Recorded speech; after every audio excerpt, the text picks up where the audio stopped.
Welcome to Lowcountry Lowdown. I'm Lindsay Hausman. Today is August 14th.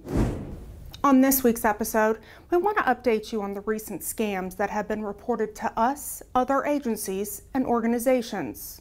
We begin with scammers impersonating law enforcement officers. Here's a new one recently reported to us several times. The scammer identifies themselves as Sergeant Strickland.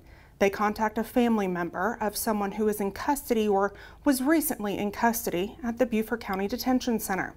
The scammer offers to set up some sort of payment arrangement to get their loved ones out of jail, or that an ankle monitoring system must be set up, requesting photos, sometimes even going as far as requesting nude photos.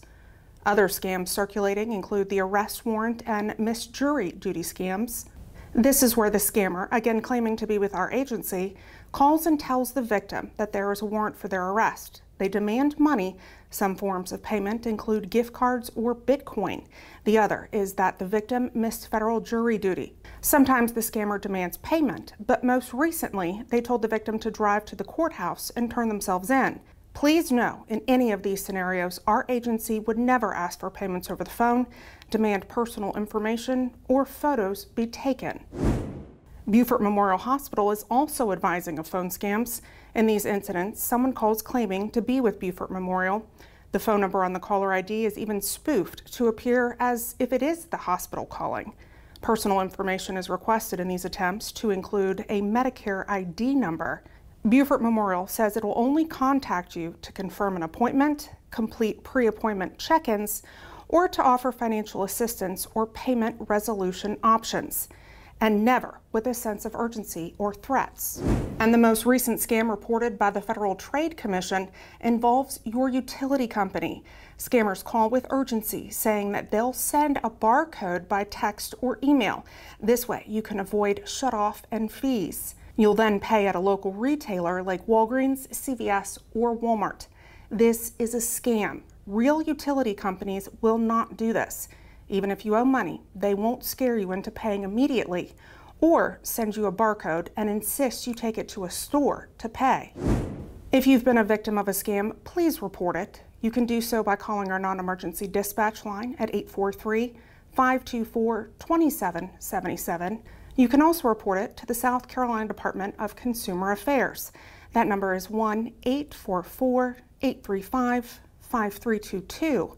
And lastly, you can report it to the FTC online at reportfraud.ftc.gov.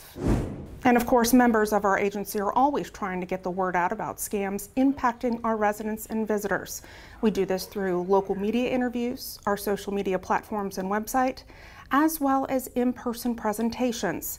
If you're interested in having a member of our agency give a presentation to your community group or organization, visit our website at bcso.net. Under the Crime Prevention tab, you can request a speaker. Join us as we help to save lives by giving the gift of life. On Thursday, August 15th from 9 to 2, OneBlood will be set up at our law enforcement center located at 2001 Duke Street in Beaufort.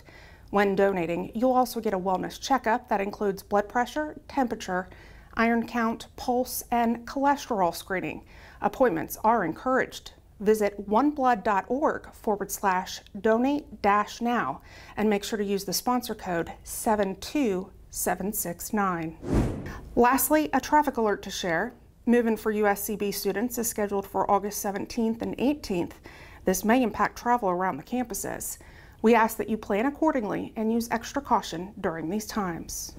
If you have something that you'd like to know more about or see covered here on Lowcountry Lowdown, you can send me an email. That's lindsay.hausman@bcgov.net. As always, I encourage you to follow us on all of our digital and social media platforms. It's a great way to stay up to date, in the know, and engaged with us. Thanks for watching this week's episode. We'll see you next week. Stay safe.